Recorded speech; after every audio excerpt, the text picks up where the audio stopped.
Bafethi igama lami uLindo ngalikhohlwa ukukhumbula nekusasa 4680's very own ku-Yellow Couch. Yeah, mina ngokuhlala ngiphuma la eThembisa east side of Joburg. Yes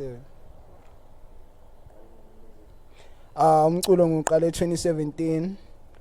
Ngiqala nabangani bami back in high school yabo lonto.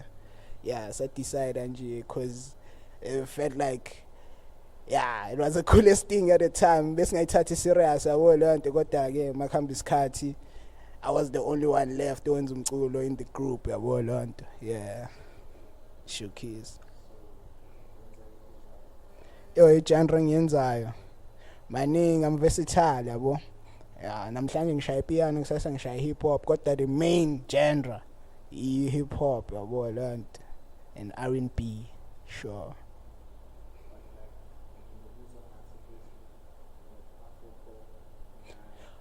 Oh yeah, angithi njengoba ngitshela ukuthi ngiversatile yabo.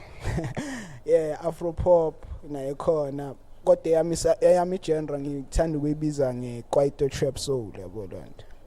Yeah, injalo yabo ngihlanganisa konke Kwaito trap ne soul. Yes sir.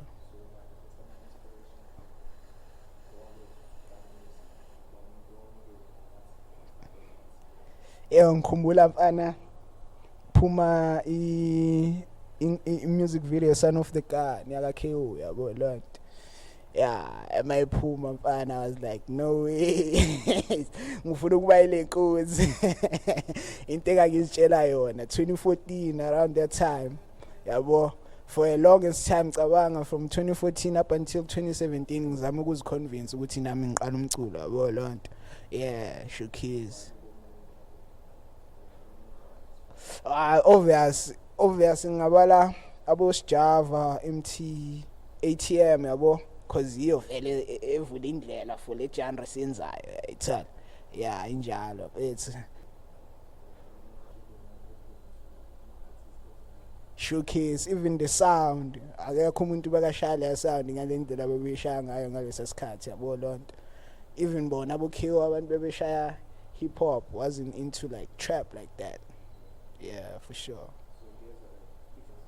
In the next coming years, hopefully, yabona nathi sizibone special sigibela amabhano yabo lonto. Yeah, injalo. Yeah, mina kahle kahle what I wanna accomplish nje yonke into, get the accolades, get everything. Yabo inspire abantu ngomculo wami, yabo ngishintsha impilo nami njengabafowethu yabo esibabonile benza before yangithana. Yeah. Akubonga mina mfethu. Akubonga mina.